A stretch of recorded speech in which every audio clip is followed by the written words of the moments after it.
guys, you really can't beat that intro from Anthony Smith and from Sydney Edwards.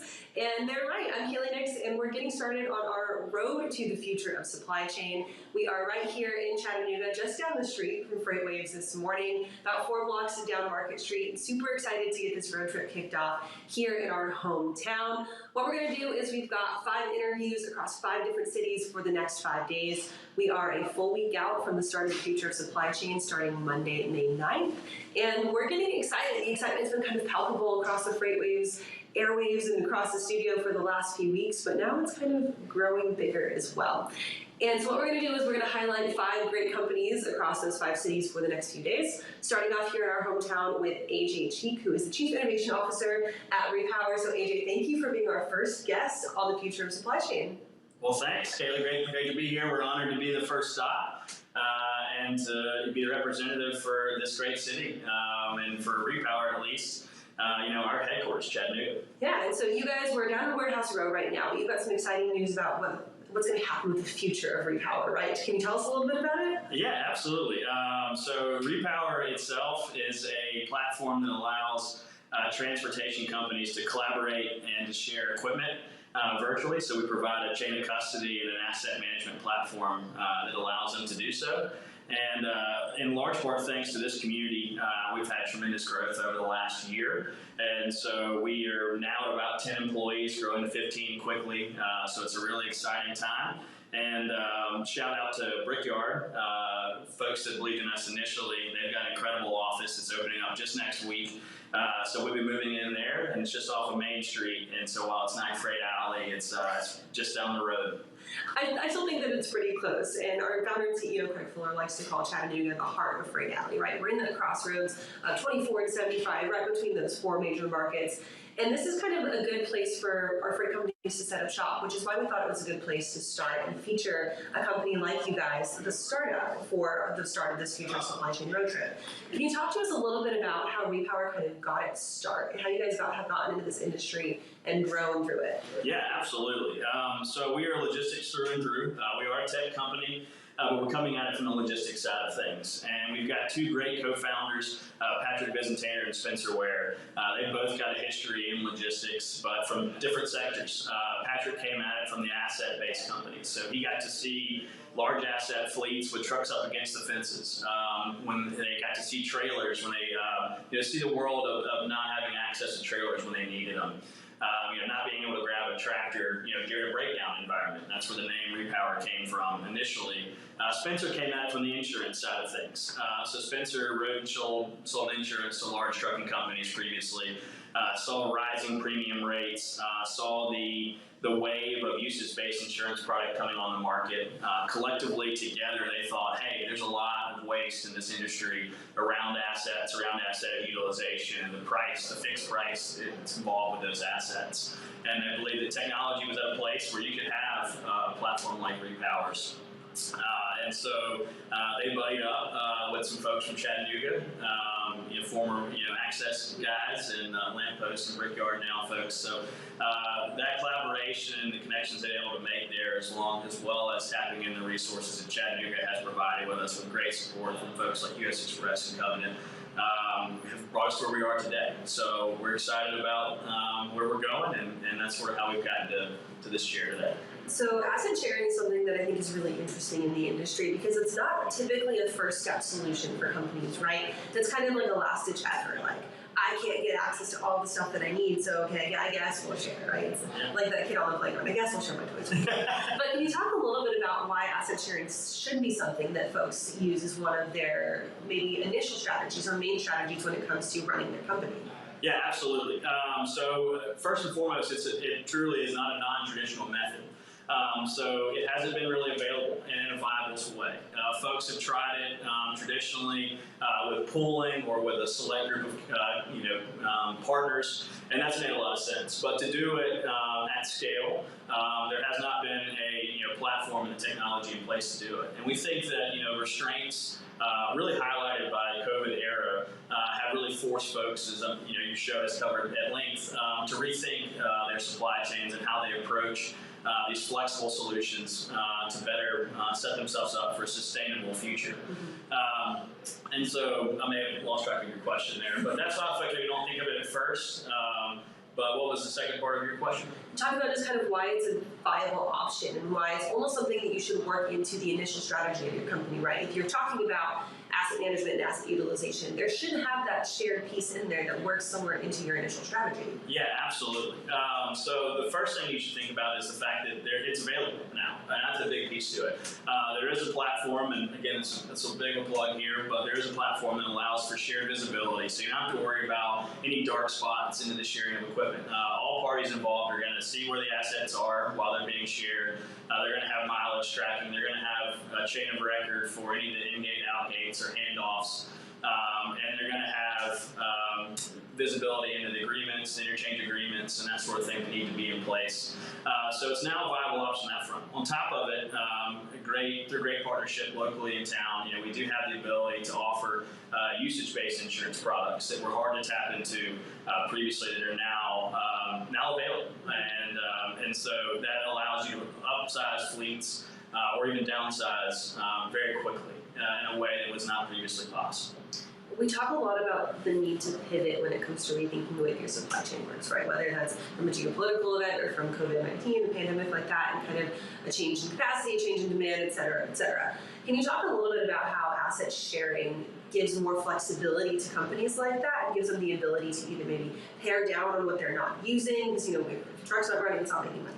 Right, and so it gives kind of folks the flexibility and the opportunity to now use assets that maybe weren't, or pick up where they needed more space. Yeah, absolutely. So, quite frankly, asset sharing is like the poster child for the flex up, flex down solutions that you're talking about. The having the ability to pivot. So, really, what you're doing is you're just diversifying your suppliers and diversifying your demand. And so, freight markets will change, as we know, but regardless, somebody's moving freight somewhere in some capacity. And so having shared access or visibility into who needs what and when and where is something that's coming on to the scene. And as through more partnerships and more integrations, we'll have more visibility into that, including hopefully with Sonar and Freightways. Then we'll be able to folks will be able to flex up and flex down in a more viable way. So money talks in this industry, of course, as we all know. And how does asset utilization and asset sharing kind of play into cost saving when it comes to a fleet who's maybe the smaller to mid-sized companies, smaller to mid-sized carriers who are saying, maybe I need a little bit more, a little bit less, but I can't afford to go all in and buy these assets? Yeah, absolutely. That's great. So you hit the nail on the head, is that the ability to gain access to the equipment without having the upfront costs. And quite frankly, even just having access to it. As we know, there's equipment shortages across the globe. And so, if you're a small to mid-sized fleet, the first in line folks with the OEMs or the leasing companies, they may be 12 to 18 months out. Well, as a small to mid-sized fleet, I regret to inform you that you're probably not top of the line. So maybe you're even further back from that. Through an asset sharing model, you can go ahead and get that equipment sooner than later. And again, you don't have to put the upfront costs, the fixed cost into those assets, which are at an all-time high right now. You just pay for what you need, and then in addition to the actual cost associated with the equipment, you've got insurance premiums. Instead of having to list those assets to long-term contracts, long-term premiums, you can just insure them for the time that you're going to use them. And so that's a great way to avoid fixed costs, to be able to navigate the ups and downs of the freight markets. How does asset sharing play into the future and sustainability? I think of driving past trailer yards and seeing trailers that look brand new and they're just parked there and not being used, right? Can you talk a little bit about where sustainability fits into the picture of sharing? Maybe that's from a manufacturing perspective, not producing more because we don't actually need it. We've got stuff that's viable to use, it's just not being used. Absolutely. Again, Kayla, you're all over it. So it's all about getting the highest utilization rates possible. And so the more you can do with something, the higher that's going to be, and the lower the footprint is going to be. So these, particularly trailers, they spend about 75% of their lives detached from a power unit. So that's a huge window that we have afforded ourselves for waste. And the more that we can reduce that is a great way to cut down on our carbon emissions. You cut down on dead haul miles, you cut down on having to reroute company drivers to rebalance pools. If you tap those into a network where people can share those assets, you're going to increase your utilization rates, and you're going to really cut down on any carbon emissions. When you guys are looking to the future of asset sharing, what is kind of the biggest opportunity that you guys see in the industry to make it a viable option for literally anybody?